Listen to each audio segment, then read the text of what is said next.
Dr. Bill VanPatten is a former professor of second language acquisition and has been influential in how we understand the process of language learning. He's an award-winning teacher and has also taught Spanish and has hands-on experience of what it's like for students. One of his many achievements includes a groundbreaking series, Destinos. In addition to his academic and teaching accomplishments, Bill is an award-winning author of fiction, and you can check him out at billvanpatten.net. I caught up with him where he revealed what the research says on language learning, how some of the activities you might be doing could be hurting your progress, and whether trying to speak from day one is a mistake. I started by asking him, how is it that adults learn languages? The answer to that question, Matt, is deceptively simple. We acquire language by participating in what we call communicative events, right? You have to be involved in listening and speaking with people, but mostly listening, because the bulk of language acquisition happens through comprehending what other people say or reading. Second language acquisition, or any language, even after a second language, uses some of the very same processes that you use in first language acquisition. They're not exactly the same, first language and second language acquisition, but the underlying processes are pretty much the same. So if you think about how little kids acquire language, that's what everybody else needs to do too. They're just doing it at a different age. If you read something, that's part of communication, because you're reading to interpret something somebody wrote, and you've got a purpose in reading that. If you're watching a movie, you're watching it to be entertained. If you're chatting with someone online and you're reading what they've written as messages, that's meaning that you're sitting there trying to interpret. Communication is not just speaking, it's not just signing, it's not just oral. Communication is anytime there is meaning that's expressed and there's meaning that someone's trying to interpret. How does learning a language then differ from other forms of learning? Like subject matter stuff like math. Let's take math, for example. I think in Great Britain you say maths, you pluralize it, right? 3/4 times 1/2. How do you solve that? And how do you come up with a fraction, another fraction in the end? You're taught that explicitly, and I think most people go through some kind of explicit learning to do that. There's a very focused attention.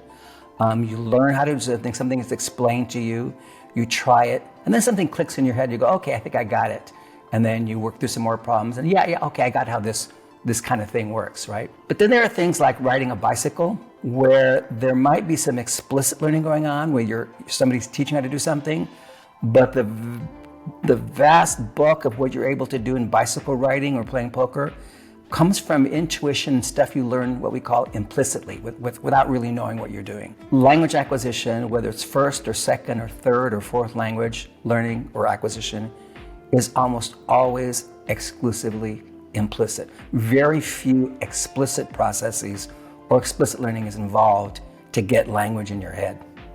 In the theory I work with, which is a fairly mainstream theory, language is a very special thing in your head.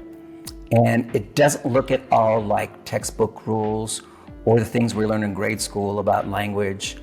It doesn't look like that at all. It is abstract and very complex. Stuff that you couldn't even dream of in as a layperson to talk about. That's what linguists do. That's their job, right? To figure out what the stuff is in our heads. It's different from anything else. It's different from other kinds of knowledge, which is why I like to call it an implicit mental representation instead of implicit knowledge. And because it's special, it has properties that make it abstract and very complex. As I said before, and I'll just stress this, there's no known mechanism that can turn that explicit knowledge or those explicit rules into this abstract, complex mental representation we call language. It just doesn't exist. How did people learn languages when there was no school, no educational system, no university? Try to imagine tribes 10,000 years ago in Europe, in Africa, in North America, in Asia, who had to interact and learn each other's language. How did they do that? There was no teacher, no chalkboard, no PowerPoint, no textbooks, nothing. But they learn languages, and very often quite well. If you go back to ancient Greece, to Phoenicians, for example, there was no Phoenician 101 that you could take. The word grammar actually comes out of Old Greek, right? Ancient Greek. But it doesn't mean what it means today. A grammar for the Greeks, you know what it was? It was a book to read. And so Greeks learned Latin or Phoenician or anything else by trying to read it. and then by interacting with people. And so what happened is, once we thought up universities and we thought up grammar schools and high schools, the only language that was taught was Latin. And by then it was a dead language, right? So what happened was, you learned rules and you wrote out rules and you practiced things because you didn't need to speak it anyway. The whole idea was just to learn Latin and then write it and read ancient texts. That model then became the model for learning French and Spanish and German and Russian and everything else when these national languages started to surface in the 19th century. And so you took one model for a dead language and you put it on for a living language, and that was just the wrong thing to do. You cannot learn language in 30 days, 10 minutes a day with Babbel and Rosetta Stone and all those things. That's just a myth. You learn something, but it's not language. Textbook rules and stuff inside textbook for Spanish, French, and German is somehow psychologically real. That's what winds up in our head. No, that's not true either. And the third myth is that language and communication are the same thing, and they're not. Communication makes use of language, but language is what exists in our head, and communication is what we do with language and lots of other things at the same time. Think of all those explicit rules like baby teeth. Everybody knows you have baby teeth, right? So when you're a year old, you start to get that one little tooth here, and then more come in and so on. But those aren't permanent teeth. In the meantime, what's happening in your jaw or your mandibular structure is you have these other teeth that are growing inside that you don't even know are there. And then what happens is, bit by bit, these other little baby teeth get pushed out and you lose them all. Rules that you learn explicitly and you try to make use of are like baby teeth. You can use them at the beginning in very halting ways and in very monitored ways to try to affect communication. That's language-like behavior. Your adult teeth coming in, pushing them out, that's your language eventually taking over, your implicit system. So language-like behaviors tend to happen early on, and then actual language comes in as acquisition increasingly takes over. In second language acquisition, you can learn a lot of those things at the beginning as well that help you through daily routines, like where's the bathroom, and how do I get to the train station? You wouldn't say how do I get to the train station, you say where's the train station? You learn some stock phrases and they can get you through situations. And that's language-like behavior. You're communicating, but it's not really language yet. You really don't have that mental representation in your head that is underlying your communicative efforts. Anything that allows you to comprehend more language is going to help acquisition. Because acquisition is comprehension dependent, it would make sense, right? Ergo, it would make sense that the more you comprehend, the more language you can acquire over time. So I'd be interested to know your thoughts, given the amount of resources that are out there for language learning these days. Learners are inundated with choice, which seems to be a good thing. Are there any types of resources that you think learners should try and avoid? There are lots of choice. It's interesting you bring this up because I was on the internet searching the other day, and there's just tons of stuff available now.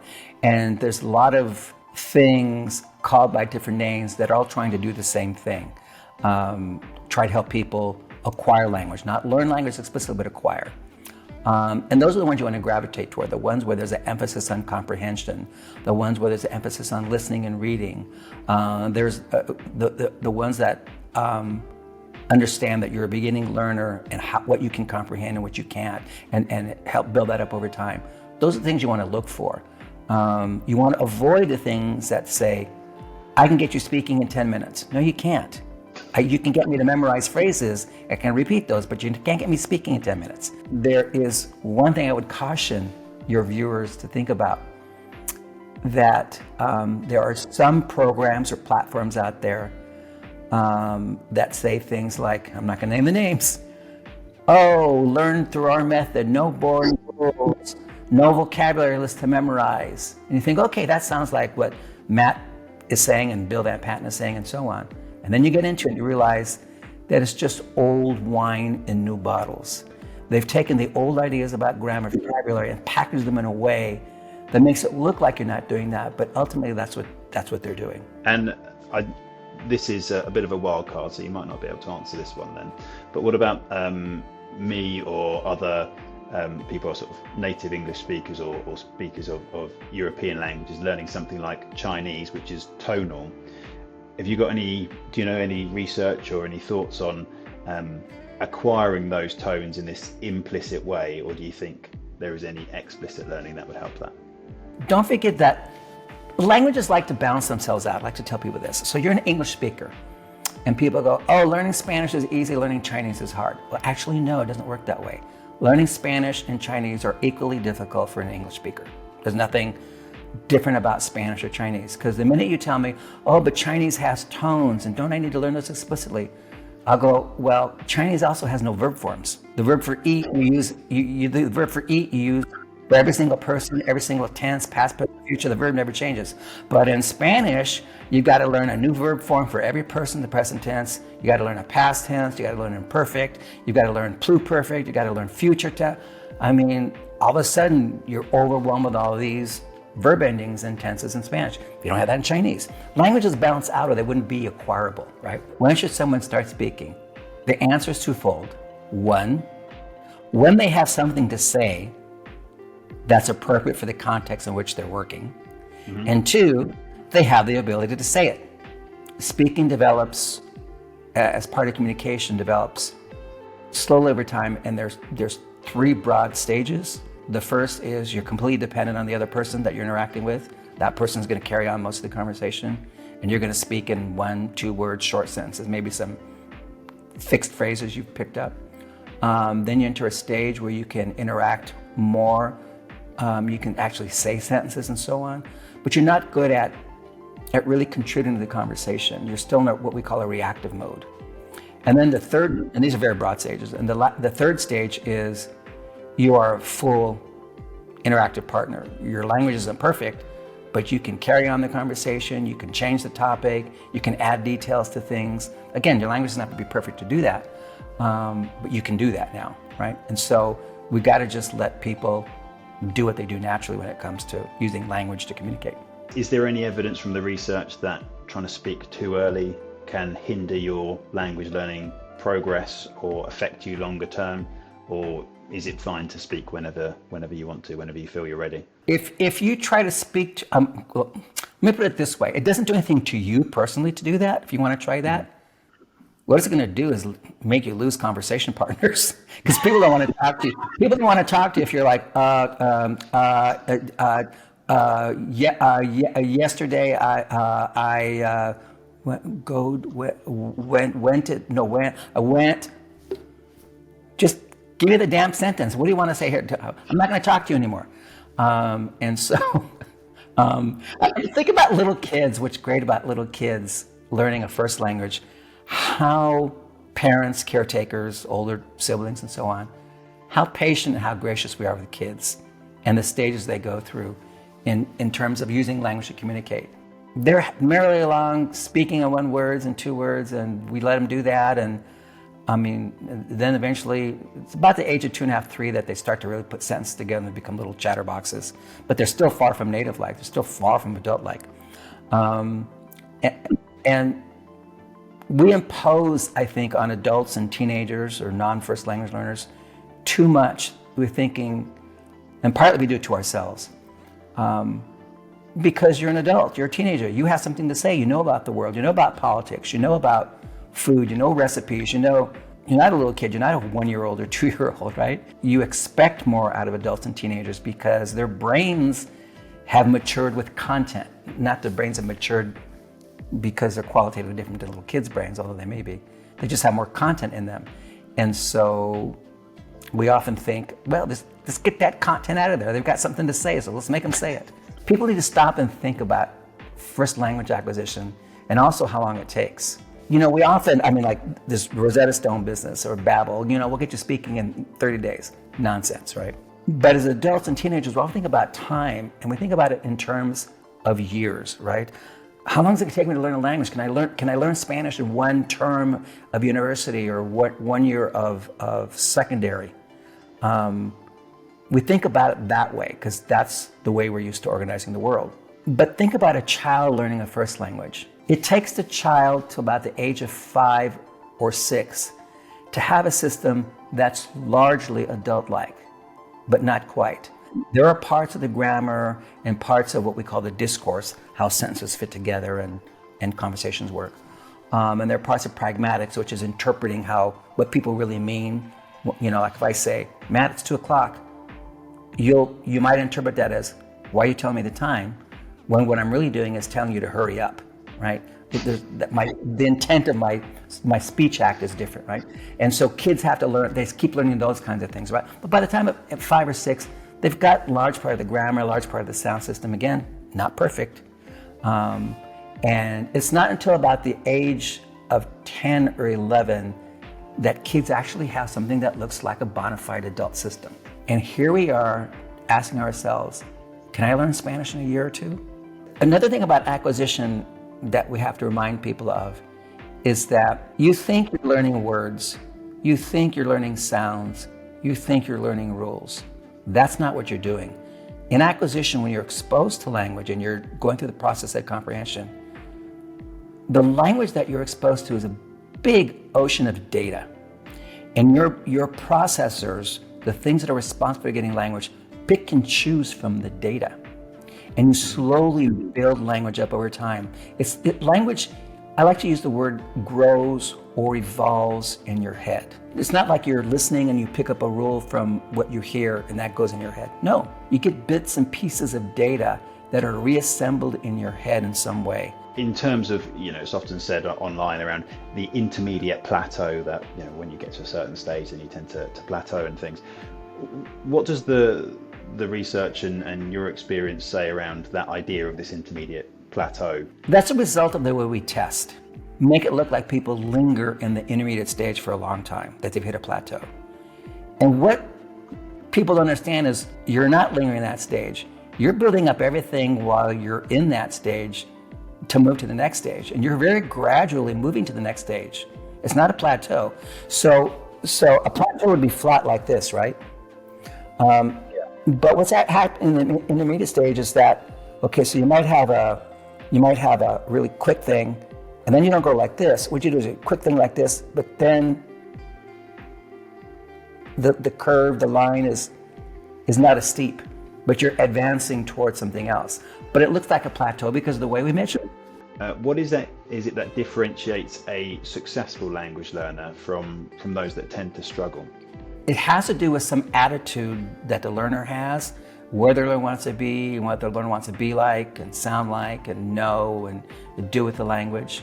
It probably sounds like I'm talking about motivation in some way. I guess that's it. Motivated learners do all kinds of things to learn language. Outside of a classroom, for example. If they're really interested, they'll go abroad, they'll travel, they get in chat lines, they do all kinds of things. They're motivated to seek out opportunities for what I like to call communicative events, right? So they get more exposure to input, they get more exposure to interaction with that input. For anyone who wants to learn their first foreign language but feels they're struggling, is there any advice or anything you can share for someone who feels like they're not quite yet making the progress that they want to be? Don't abandon it, but sometimes you just need to walk away for a day or an hour or whatever it is you're doing. And that's true about anything. In fitness, or if you want to be a writer like me, I write fiction now for a living. There are days where I just go, I can't even look at the computer. And I don't kick myself because I don't. I just go, okay, Bill, you need a day off. Go do something else. Go work on something else. Just do something else. And same thing with language learning. You can chug along, and then sometimes you might just need a break. Do something else, and then come back to it. But just read as much as possible. Watch videos. Find the things that give you pleasure when you're engaged with the language, and do those things. Don't try to do the things that you aren't happy doing. Some people, for example, don't like to read. So telling them to go find comprehensible books to read, well, maybe not, because they just don't like to read. So find out what it is you like to do. Although I don't think you could ever escape reading as some fundamental part of language acquisition. It's got to be some reading in there somewhere. just like listening and anyway, just find what it is that works for you and do it. Just stay away from the crap.